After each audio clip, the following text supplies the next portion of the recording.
Okay, so what we're going to look at now is section 2, which has to, if we think about what we did in the first section, was we looked at what exactly is the self, what is our self-concept, what about self-esteem. Now we're going to look at the idea of how we present who we believe we are to others. This is called impression management. It's thinking about what we do to influence how others see us.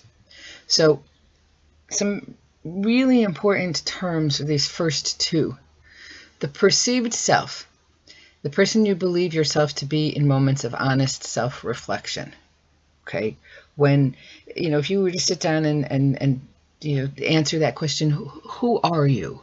You're going to list good, bad, indifferent. Okay, that could be the list of 16 characteristics that you came up with is a small part of it. But what's your presenting self? What is the self that you present to the world? The public image, the way you want to others to see you, the way you want to appear to others.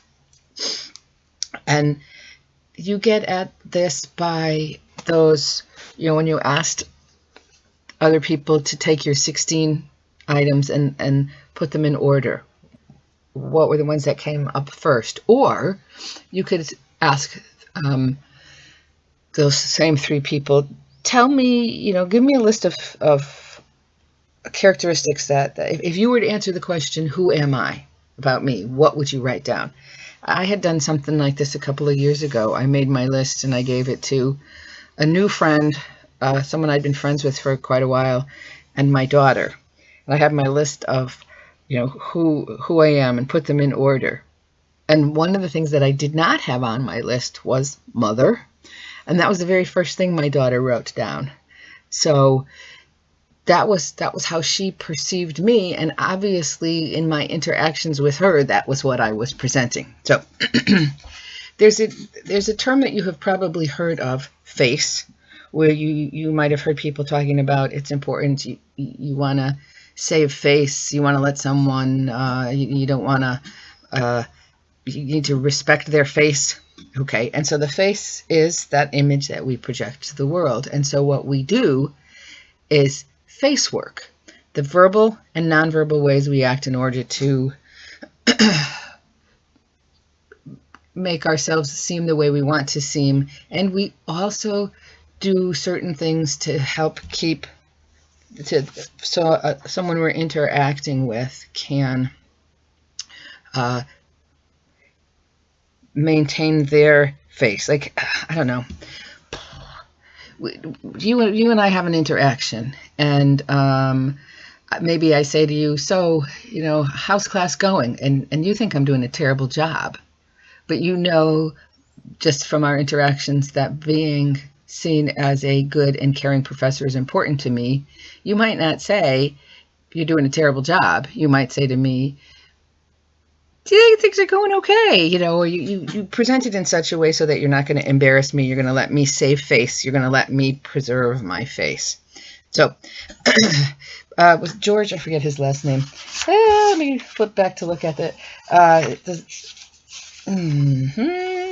This is really crucial. Goffman talks about the fact that we have a face or a front that we present to the world, and then there is the back that we don't show to people. And growing up, I lived on a street that was people going to or from the high school in town pretty much drove by our house. And I'll never forget, my siblings and I were looking out the window and we saw the vice principal driving down the street picking his nose. So obviously that's not the self he wanted to present to the world. That was back behavior, not front behavior. And the book also talks about, have you ever, think about when you're in the bathroom, you're looking in the mirror, how many of you have sung into a hairbrush or done silly dances? If you knew someone was watching you, would you do the same thing? Probably not, because you would be engaged in face work. So this is something from a previous edition of this textbook. I think this was done in the 90s, where they asked college students, they did this with college students. And so what we have here is, let me do this. This is the perceived self, men and women, and the presenting self, men and women. So if you look at it, when they asked men and women, they all came up with, oh, okay, so we're friendly, responsible, capable is on both lists. Happy's on both lists. Okay, so there's a lot of similarity between how the men and women perceive themselves. Now, how do they present themselves? If you notice, the lists are very different. Active is on both, smart is on both, capable is on both. But if you look at this perceived self as someone who's just, I don't know, what socially, societally we would consider a good person. This is different, wild, proud, rough. Okay. And then you'll see the same thing with the women, and there's responsible. Actually, I'm not sure the difference between able and capable. Independent, sensible. Okay, but when you look at this, the men and women are presenting themselves as very different. So it's just, I thought this was some interesting information to share with you. So let's look at the idea of how we do impression management, or what are the characteristics of impression management. Okay, all of us have multiple identities. It's not fake, it's not dishonest. It can be, but for most of us it isn't. So what I want you to do is think about when you are, pick 4 different areas of your life. And I came up with when you're at home, just, with maybe just a few family members, when you are at work, when you're at school, when you are out with friends.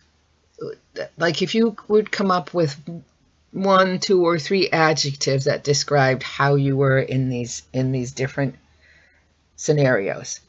Is it the same? And that's exercise 3.6 at the bottom. Okay.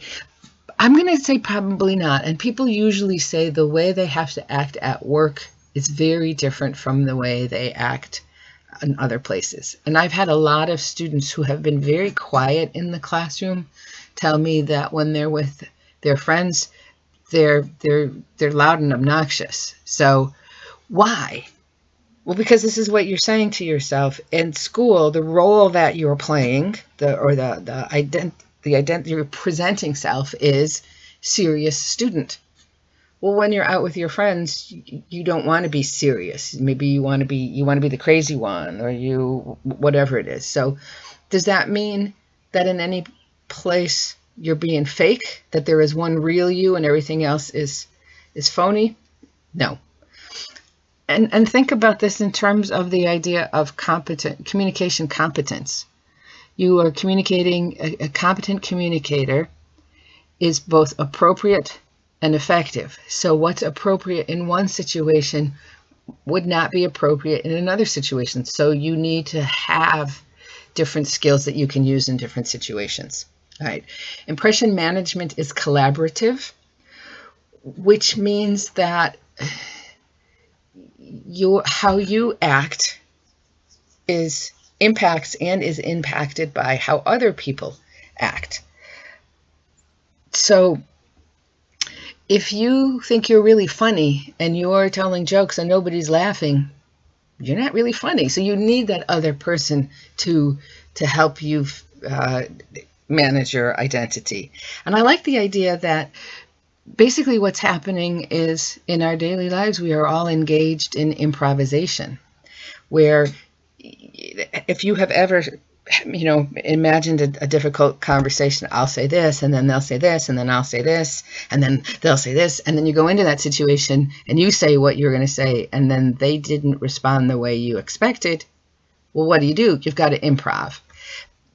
If you've got the time, and there used to be, I don't know if it's still on, there used to be a show called Whose Line Is It Anyway? And it's all about improv, and the very talented comedians who'll be put in a situation, and basically what they're doing, one person says something and the other person just has to respond to that. And so basically this is what's happening. This is what's happening to you on some level with impression management. It can be deliberate, and impression management can be unconscious. Sometimes, probably, it's been a long time since I dated, since I've been married for over 30 years. But when you go out on a first date, you probably are very conscious of how you are coming across. The same thing with a job interview. You're very conscious of what you're doing. You might be, in a job interview, you're coming across as a little bit more confident than you feel. Okay, but a lot of times it's unconscious. We're really not aware of everything that we're doing. Okay, everything's falling apart behind me. Okay, so we're going to look at two different ways that we manage our impressions. One is when we're face-to-face with people, and the other is online. So when we are face-to-face with other people, there are three main ways that we manage our impression. The first one is our manner, the words that we use, the nonverbal actions that we use. You can't tell, but I gesture a lot. I always joke that if I put my hands in my pockets, I couldn't talk. And every once in a while, I feel like I look like I'm signaling ships at sea with my flag. So I will very deliberately try to be a little bit more calm and manage my impression. Okay. The words that we choose are also very important. We're going to talk about the words in Chapter 5. We're going to talk about the nonverbals in Chapter 6. But just remember that this is one way that we take time to think about how we are coming across to other people. Appearance would be the personal items we use to shape an image. It can be clothing. Clothing can also kind of be undersetting. A couple of years ago, when ripped jeans became the big thing, you are presenting the image. I don't know, that you're oh gosh, now I'm going to sound like an old fogey. You're with it. That you are very conscious of fashion, and honestly, to me, it says you don't care about how you look because you're wearing ripped clothes. Actually, I at a certain point turned into my mother. Okay.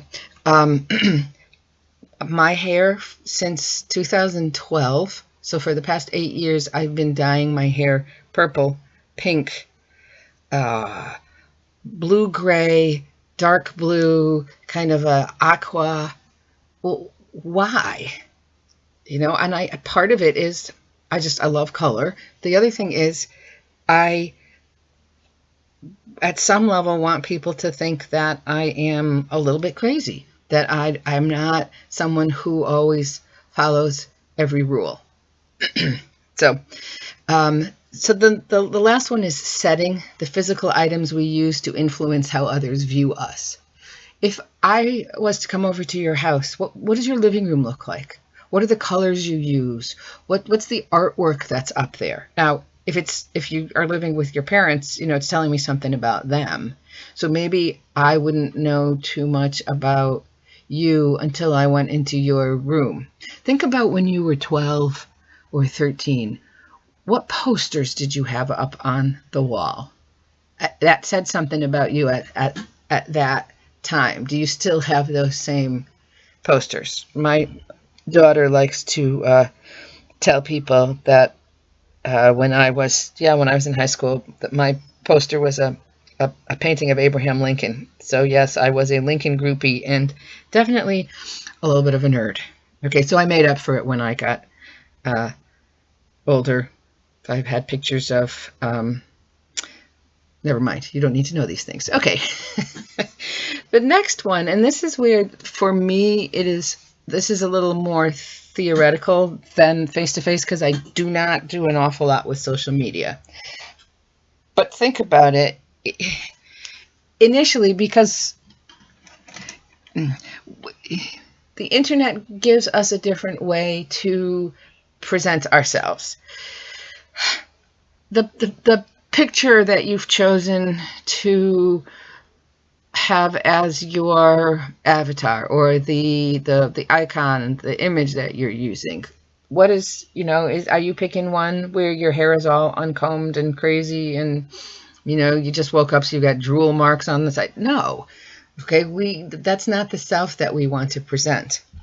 I thought it was really interesting where they were talking about how especially teenagers will really like Snapchat because it disappears so quickly that they feel a little bit more free to present a side of themselves that is not necessarily socially acceptable in the world of teenagers. Okay, so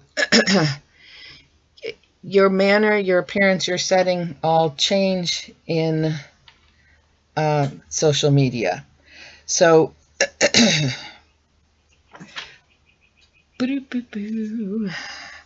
you tell me about them. How, if you think about it, how are you different online than you are in person? Manner, are you using different words? I already talked a little bit about the appearance. So I think a lot of us haven't really thought about this very much, but we are doing things differently online. Many years ago, I was doing a blog. It was academic. It was about my thinking about what it meant to be an effective professor, and I think I'm almost never not humorous, but I was trying to be much more serious, and I wanted people to see that I had thought very deeply about whatever the topic was. So I was spending a lot of time, I'm talking about crafted. I spent a lot of time working on the exact words that I would use. Okay, so is it, and I don't have an answer to this, if you are managing your manner, appearance, and setting differently online than face-to-face, is it easier to manage your identity online, or is it more difficult to manage your identity online? And of course, when we're thinking about online impression management, you got to think about catfishing. Okay, some people misrepresent themselves to gain the trust of others for nefarious means, possibly. So deception is very common. And I thought that was really interesting because they talked about, in one survey, 27% of respondents had engaged in deceptive behaviors while online. And a diary study found that 22% to 25% of mediated interactions involved deception. Right? I don't know. I haven't seen information that talks about how it's different in face-to-face, but I think in some ways it is easier to be dishonest, or to, what do we say, to shade the truth when you are online and you're not face-to-face. Okay, but there's not only one honest way to behave in every circumstance. This idea of communication competence. So your impression management, it really involves deciding which part of yourself you are going to reveal. Now, think about this, the idea, the ethics. Okay, is it okay to omit certain information in an online dating service in an attempt to put your best foot forward? In a job interview, is it legitimate to act more confident and reasonable than you really feel? Likewise, are you justified in acting attentive in a boring conversation out of courtesy to the person? Is it sometimes wise to use false names and information on the internet for your protection and security? So for people who say that, you always have to be honest, I don't know. What about those 4 scenarios that I brought up? Right. How about this one? So imagine yourself in each of the following situations and choose the most effective way you could act. Right? You offer to teach a friend a new skill, whatever, you have the skill and they don't. Your friend is making slow progress with the skill and you feel yourself growing impatient. So what do? You know, what impression are you, which face are you going to put on? Okay. You've been corresponding for several weeks with someone you met online and the relationship is starting to turn romantic.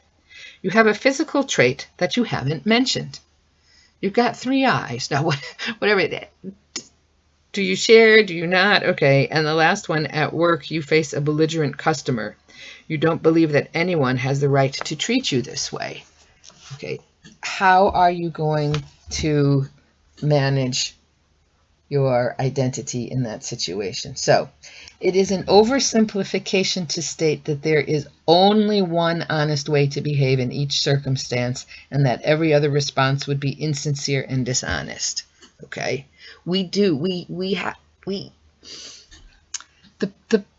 people who act the same in every situation tend to be smaller children. If any of you have children and you've been in a situation where they've said something honest and you've been terribly embarrassed, you know what I'm talking about. And also some people who maybe have certain mental disabilities where they are the same with everyone. So it is a mark of a functioning adult to engage in impression management. Okay, so this is the end of the second section, and I'm going to pause and drink some more coffee.